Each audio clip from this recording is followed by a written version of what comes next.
ಇವತ್ತು ನಾನು ಸ್ವಲ್ಪ ಬೇಗನೆ ವೇಕಪ್ ಆದೆ. ಯಾಕಂತ ಅಂದರೆ ನಾನು ನನ್ನ ತಂಗಿ ನೆನ್ನೆ ನೈಟೇ ಮಾತಾಡ್ಕೊಂಡಿದ್ವಿ ಇಬ್ಬರು ಮ್ಯಾಂಗ್ಳೂರ್ ಹೋಗೋಣ ಅಂತ. ನನಗಂತೂ ತುಂಬಾ ಬೋರಿಂಗ್ ಆಗಿತ್ತು. ಕಾಲೇಜ್ ಮುಗ್ದಾಗ್ಲಿಂದ ಎಲ್ಲೂ ಹೋಗಿರಲಿಲ್ಲ ಹೊರಗಡೆ. ನಾನು ರೆಡಿಯಾಗಿ ಅವಳು ರೆಡಿಯಾಗೋಕ್ಕೆ ವೆಯ್ಟ್ ಮಾಡ್ತಾ ಇದ್ದೆ. ಆಟೋ ಹತ್ತಿ ನ್ಯೂ ಬಸ್ ಸ್ಟ್ಯಾಂಡ್ ಕಡೆ ಹೊರಟ್ವಿ ಇಬ್ಬರು. ಬಸ್ ಸ್ಟ್ಯಾಂಡಿಗೆ ಬಂದ್ವಿ. ಇವಾಗ ಬಸ್ನ ನೋಡಬೇಕು. ಏಷ್ಯಾದಲ್ಲಿ ಎರಡನೇ ದೊಡ್ಡ ಬಸ್ ನಿಲ್ದಾಣ ಇರೋದು ನಮ್ಮ ಹಾಸನಲ್ಲಿ. ಅದು ನಮ್ಮ ಹಾಸನವ್ರು ಏನಂತೀರಾ? ಬಸ್ ಏನೋ ಸಿಕ್ತು, ಹತ್ಕೊಂಡು ಕೂತಿದ್ದೀವಿ, ಇವಾಗ ಹೋಗ್ತಾ ಇದ್ದೀವಿ.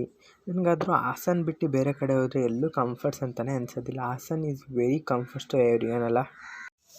ನೋಡ್ತಾ ಇದ್ದಂತೆ ತುಂಬ ಮಳೆ ಬರೋಕ್ಕೆ ಸ್ಟಾರ್ಟ್ ಆಯಿತು. ನನಗಂತೂ ಸಕಲೇಶಪುರ ಬಸ್ ಮುಂದೆ ಹೋದ ತಕ್ಷಣ ರೋಡ್ ತುಂಬ ಫಾಗ್ ಬಂದುಬಿಡ್ತು. ಅದು ಹೆಂಗೆ ಡ್ರೈವರ್ಗಳು ಗಾಡಿ ಓಡಿಸೋರು ನಿಜವಾಗ್ಲೂ ಬಸ್ ಡ್ರೈವರ್ಸ್ ಗ್ರೇಟ್ ಅವರು. ಒಂದು ಬ್ಯಾಡ್ ಥಿಂಗ್ ಏನಂತ ಅಂದರೆ ನಾವು ಹೋಗ್ತಿರೋ ಬಸ್ಸೇ ಆಕ್ಸಿಡೆಂಟ್ ಆಗಿಬಿಡ್ತು. ನನಗಂತೂ ತುಂಬಾ ಭಯ ಆಗೋಯಿತು ಏನಾಗ್ಬಿಡುತ್ತೋ ಅಂತ.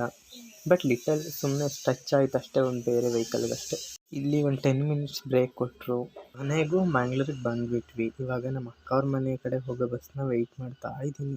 ಬಸ್ಸೇನೋ ಇಳಿದ್ವಿ, ಆದರೆ ಇಲ್ಲಿಂದ ಒಂದು 10 ಮಿನಿಟ್ಸ್ ನಡ್ಕೊಂಡು ಹೋಗ್ಬೇಕು ಒಳಗೆ ಅಷ್ಟೇ.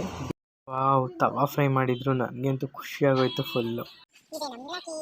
ಮತ್ತೆ ನೆಕ್ಸ್ಟ್ ವಿಡಿಯೋಲಿ ಸಿಗೋಣ ಅಂತ ಹೇಳ್ತಾ ಎಲ್ಲರಿಗೂ ಬಾಯ್, ಹ್ಯಾವ್ ಅ ಗುಡ್ ಡೇ.